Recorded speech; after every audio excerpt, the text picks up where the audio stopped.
Hello and welcome to the Discover History YouTube channel, and today I've brought something else from the store, and this time it's actually something to do with the RAF.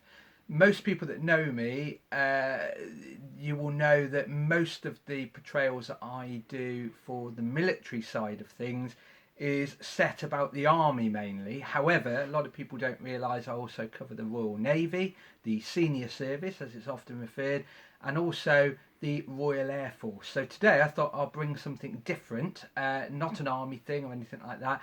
I've decided to bring forward my life preserver, life jacket, whatever you want to call it really. It's interesting that during the Second World War, the RAF often nicknamed these Mae Wests. Now, if you don't know who Mae West is, just have a look on Google or something like that, and you will see that she's, let's just say she's got, which is what this makes you look as if you've got. It gives you a big top half, shall we say, really.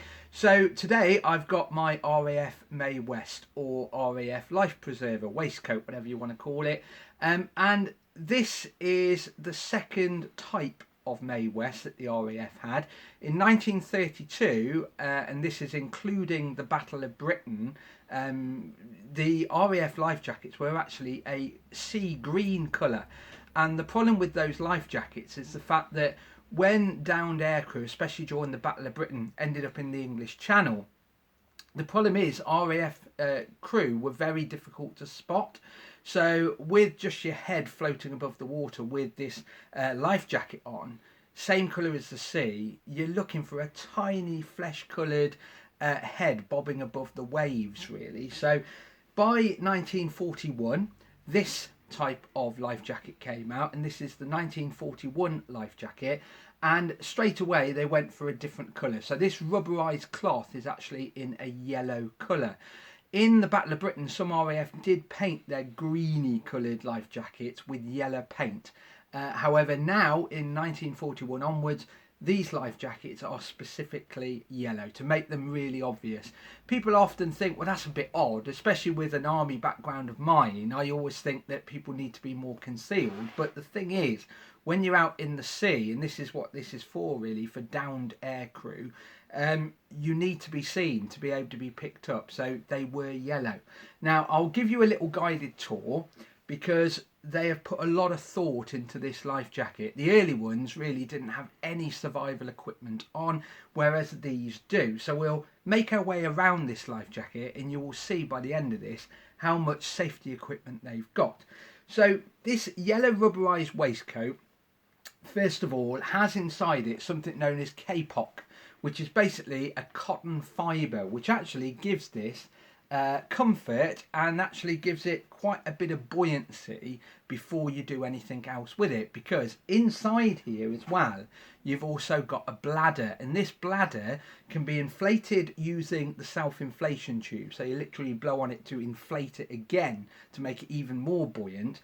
And down here on the right hand corner you've actually got a small press-studded flap, and if you pull it hard enough, what will happen is this brass handle here will snap off a carbon dioxide canister nozzle inside the life jacket. So you can land in the water and it will keep you afloat anyway. The K-pop will keep you afloat.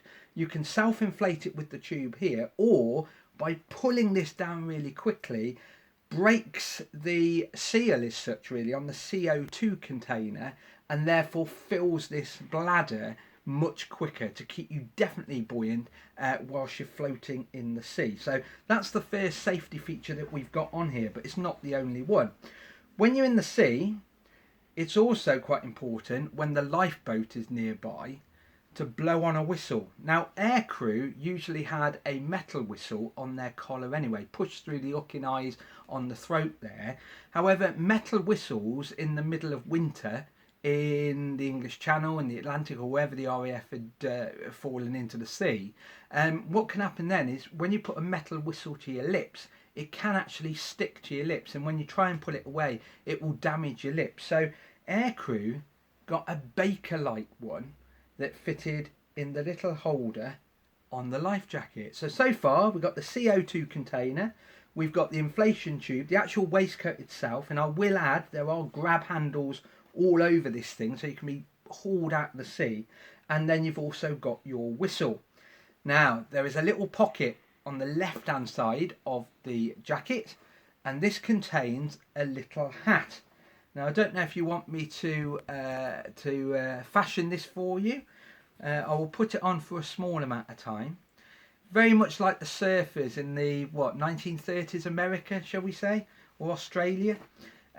It's a little yellow skull cap, and this helps you become visible whilst in a murky greeny blue sea. So imagine you're floating in the water. At least now you've got a yellow life jacket. You can then put this on your head, tie it under your chin, and yes, I know it looks absolutely stupid, but at the end of the day any fool can look stupid, and anyone wearing this will actually be spotted by anyone looking for downed aircrew. So it's actually a very useful aid.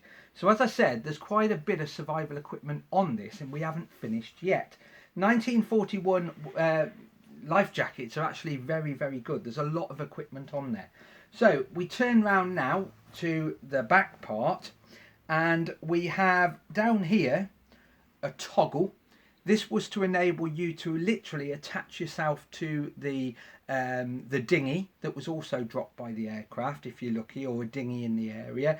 The reason why you have the toggle is if you are injured in some way and you can't pull yourself into the lifeboat, the actual rubber dinghy, you can attach yourself to it so you don't actually float away from it. The idea being the dinghy is more likely to be spotted than a small head bobbing in the wave, so it's actually quite a useful thing.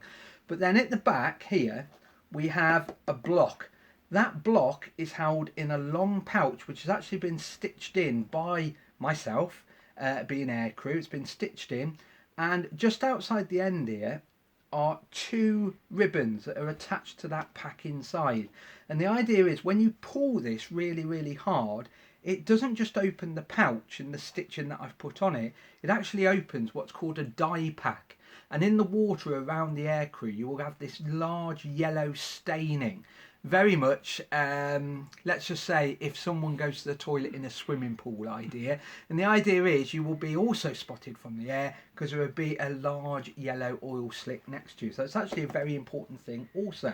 But the final thing on a 1941 life jacket is held in here, and it is actually something very useful at night, because most of the things I've showed you are really useful in the daytime. And what you have in here is a battery pack, and then we have a lamp. And the idea is you take it out, throw it in the water, and this thing bobs up and down, flashing its little light. And this is very useful when you're at sea at night time. So I think we've come a long way. In 1932, the RAF were meant to stay in their planes and fight gloriously in the air. And at times when they landed in the sea, it was very difficult to spot them, especially during the Battle of Britain, which we will be commemorating this year. And as people went into the water, because their life jackets and life preservers were a green colour, they blended into the sea. So you can imagine by 1941, when they brought these out, there's a lot of equipment on there, a huge amount of safety equipment.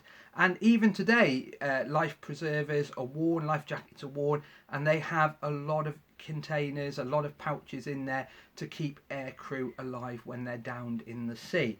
These were mainly worn by aircrew after 1941, obviously, and these saved many lives by aircrew in bomber command as well. So if you're in a bomber and you have to ditch out at sea, this could save your life.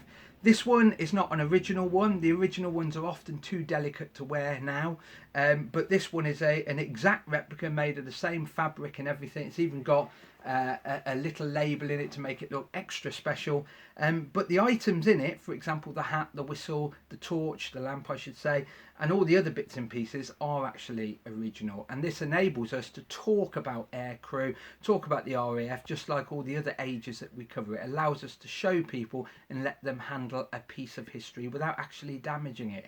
So hopefully this has been a little video for a Monday morning explaining one of many items of equipment that I've got. And as I said, we decided to look at the RAF today because I do a lot of army stuff, and a lot of people know me for army stuff. So maybe next time RAF. I know Helen is actually planning on doing some more cooking this week as well, and look out for some more crafts. Now, what you have to remember about this site is this is as much your site as it is our site. So what I want you to do is come up with suggestions. Tell us what you want to see. Maybe say, I would like to see about the Vikings. Maybe you'd like to see some armour, some swords, that sort of thing. Or maybe you'd like to see Helen do another historical character. The choice is absolutely yours. Anyway, stay safe, stay in, and see you soon.